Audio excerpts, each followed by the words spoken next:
नमस्कार, मैं हूं मुस्कान ओझा और आप देख रहे हैं मनी 9। शेयर बाजार में निवेश करने वाले बहुत से लोगों के लिए बीते कुछ साल किसी सपने से कम नहीं रहे। कोविड के बाद बाजार जिस तेजी से ऊपर गया, उसने नए पुराने हर निवेशक को भरोसा दिला दिया कि अब गिरावट शायद बीते जमाने की बात हो चुकी है। स्मॉल कैप और मिड कैप जो स्टॉक्स हैं वो हर तरफ तेजी ही तेजी दिखा रही थी, लेकिन अब जब बाजार थोड़ा सा ठहरने लगा है तो दिग्गज फंड मैनेजर प्रशांत जैन ने निवेशकों को एक जरूरी और सादा सी चेतावनी दी है, खास करके स्मॉल कैप और मिड कैप स्टॉक्स को लेकर के। देखिए, 15 जनवरी को मुंबई में हुए एक बड़े इन्वेस्टमेंट समिट में प्रशांत जैन ने कहा कि स्मॉल कैप और मिड कैप शेयरों की परेशानी अभी खत्म नहीं हुई है। उनका ऐसा मानना है कि उन शेयर में अभी और गिरावट या फिर लंबे समय तक सुस्ती देखी जा सकती है। जैन के हिसाब से बड़े यानी कि लार्ज कैप स्टॉक्स में समय के साथ काफी हद तक सुधार हो चुका है, लेकिन स्मॉल कैप और मिड कैप में ज्यादा उछाल आया था, उसका पूरा हिसाब किताब अभी बाकी है। प्रशांत जैन ने यह भी बात बहुत ही आसान तरीके से समझाने की कोशिश करी। उन्होंने ये कहा कि कोविड के बाद बाजार में जबरदस्त तेजी आई, उसमें स्मॉल कैप और मिड कैप शेयर अपनी असली हालत से कहीं ज्यादा महंगे हो गए। कंपनियों की कमाई उतनी तेज थी नहीं, और मतलब इस लिमिट जिस हिसाब से उनके प्राइजेस बढ़े उस हिसाब से कंपनियों की जो कमाई थी उतनी तेजी से नहीं बढ़ी थी, लेकिन उनके जो शेयर हैं उसके दाम बहुत तेजी से भाग गए थे। जब ऐसा होता है तो बाजार खुद ब खुद एक दिन रुकता है और चीजों को संतुलन में लाता है। जैन का ऐसा मानना है कि ये एडजस्टमेंट प्रोसेस अभी भी पूरा नहीं हुआ है, यानी कि बाजार अभी भी खुद को सही जगह पर लाने की कोशिश करता रह जाएगा। अगर आंकड़ों की बात करें तो पिछले 6 महीने में निफ्टी स्मॉल कैप 100 इंडेक्स करीब 8% से ज्यादा गिर चुका है। उसके बावजूद प्रशांत जैन का ऐसा कहना है कि ये गिरावट आखिरी नहीं है, मतलब इसके आगे भी हो सकता है।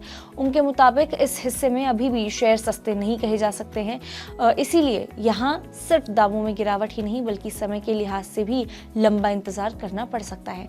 वहीं दूसरी तरफ जैन को लार्ज कैप स्टॉक्स थोड़े ज्यादा बैलेंस नजर आ रहे हैं। उनका कहना है कि बड़े शेयर अभी बहुत ही सस्ते नहीं है, लेकिन यहाँ जोखिम और फायदा का जो संतुलन है वो काफी हद तक बेहतर नजर आ रहा है। तो देखिए, आसान शब्दों में कहें तो जो बड़े शेयर हैं उसमें गिरावट की गुंजाइश कम और स्थिर रिटर्न की जो उम्मीद है वो ज्यादा है, जबकि जो छोटे शेयर हैं उसमें उतार चढ़ाव अभी भी बहुत ही तेज हो सकती है। अब आगे के अगर रिटर्न की बात बताई जाए तो प्रशांत जैन ने कहा कि अगले 3 से 5 साल में बाजार से बहुत ज्यादा रिटर्न की उम्मीद नहीं करनी चाहिए। उनके मुताबिक निफ्टी जैसे बड़े जो इंडेक्स हैं इस दौरान करीब 11 से 12% सालाना रिटर्न दे सकते हैं। ये रिटर्न ठीक है, लेकिन उन लोगों के लिए निराशाजनक हो सकते हैं जो पिछले कुछ सालों में 20 से 25% रिटर्न के आदी हो चुके हैं। उन्होंने निवेशकों के धैर्य पर भी बात की। जैन का कहना था कि अगर लगातार कई सालों तक निवेश से खास जो मुनाफा है वो नहीं होता है तो लोग जो है वो यहाँ पे निराश होने लगते हैं और निवेश से दूरी बनाने लगते हैं। यही वो दौर होता है जब निवेशक सबसे ज्यादा गलत फैसले कर बैठता है। प्रशांत जैन ने यह भी समझाया कि छोटे शेयरों की जो वैल्यू है वो इतनी ज्यादा बढ़ी है कि उनके मुताबिक इसका एक बड़ी वजह जो है वो नए निवेशकों की एंट्री भी हो सकती है। उन्होंने ऐसा कहा कि आज जो डीमैट अकाउंट्स खुले हैं इनमें करीब 70 से 80% जो अकाउंट्स है वो कोविड के बाद खुले गए हैं। ये नए निवेशक जो हैं वो पहले कभी भी बाजार को इस तरह की बड़ी गिरावट नहीं देख चुके हैं, यानी कि इसीलिए उन्हें ऐसा लगता है कि जो रिटर्न है वो पिछले 5 साल में मिला वहीं आगे भी मिलता रहेगा, जबकि बाजार हमेशा ऐसा नहीं चलता है। जीडीपी और कंपनियों की जो कमाई है अगर उसकी बात करते हैं तो जैन ने ऐसा कहा कि ये जरूरी नहीं है कि देश की नॉमिनल जो जीडीपी ग्रोथ है वो हर साल 11 से 12% ही बनी रहे। इसके अलावा अगर आज हम हर सेक्टर में मुकाबला देखें तो बहुत ही ज्यादा बढ़ गया है कंपैरेटिवली। प्राइवेट इक्विटी, आईपीओ और जो नए बिजनेस हैं उसके जरिए बाजार में बहुत ही पैसा आ रहा है। जब मुकाबला बढ़ता है तो कंपनियों के लिए जो मुनाफा है वो बढ़ाना आसान नहीं रहता है, यानी आने वाले समय में कंपनियों का जो मार्जिन है वो बहुत ही तेजी से बढ़ेंगे, इसकी उम्मीदें कम है। आईपीओ को लेकर के भी प्रशांत जैन ने निवेशकों को साफ साफ चेताया है। उन्होंने ऐसा कहा है कि सिर्फ लिस्टिंग गेन्स या फिर जल्दी मुनाफे के लालच में आईपीओ में कूदना बिल्कुल भी सही नहीं है। आईपीओ में भी वही सोच अपनानी चाहिए जो आप सेकेंडरी मार्केट में अपनाते हैं या फिर जो अपनाई जाती है सेकेंडरी मार्केट में, यानी कि कंपनी का जो बिजनेस है उसकी कमाई और उसकी वैल्यू ये देखना बहुत जरूरी होता है। उन्होंने कहा कि आईपीओ में अक्सर निवेशक जानकारी के मामले में पीछे रह जाते हैं, इसीलिए वहां पे फोमो यानी कि कि मौका छूटने का जो डर है वो सबसे ज़्यादा आपका बड़ा दुश्मन बन जाता है और आपको लगता है कि भाई कैसे भी जल्दी जल्दी आप इन्वेस्ट कर ले उसमें। तो देखिए, कुल मिलाकर के इस पूरी जो कहानी का निचोड़ है वो ये है कि प्रशांत जैन का संदेश यहाँ पे बहुत ही सिंपल, बहुत ही साधारण है।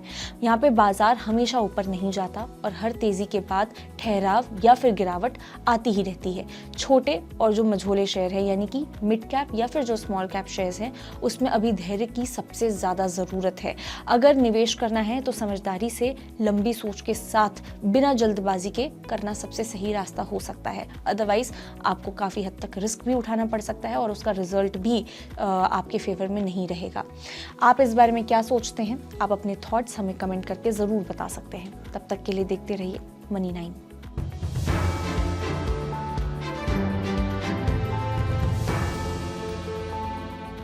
ग्लोबल संकेतों के दम पर कैसे खुलेंगे हमारे बाजार? क्या कह रही हैं खबरें और ब्रोकरी रिपोर्ट्स? किन शेयरों में बनेगा पैसा? बाजार खुलने के बाद क्या खरीदें? किन शेयरों को करें पोर्टफोलियो से बाहर? कैसा रहा बाजार का दिन भर का कारोबार? कैसे तैयार करें कल के बाजार की स्ट्रैटेजी? इन सब सवालों के जवाब जानिए मेरे साथ ओपनिंग बज और क्लोजिंग बज में, इन वक्त पर सिर्फ मनी 9।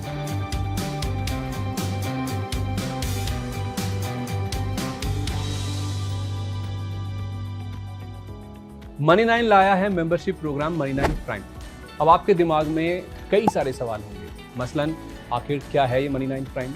आपके लिए यानी दर्शकों के लिए इसके क्या फायदे हैं? और एक बड़ा सवाल ये कि मनी 9 प्राइम से आखिर जुड़ना कैसे है? तो इसकी पूरी जानकारी हम आपको देने जा रहे हैं। मनी 9 प्राइम में 3 प्लान होंगे, इकोनॉमी, स्टैंडर्ड और वीआईपी। तो फटाफट ज्वाइन कीजिए YouTube पर मनी 9 प्राइम। ज्वाइन करने के लिए मनी 9 के YouTube पेज पर जाइए। होम पेज पर मिलेगा ज्वाइन बटन, इसे क्लिक करें, अपनी पसंद का प्लान चुनें और बस हो गया, अब आप रहेंगे सबसे आगे।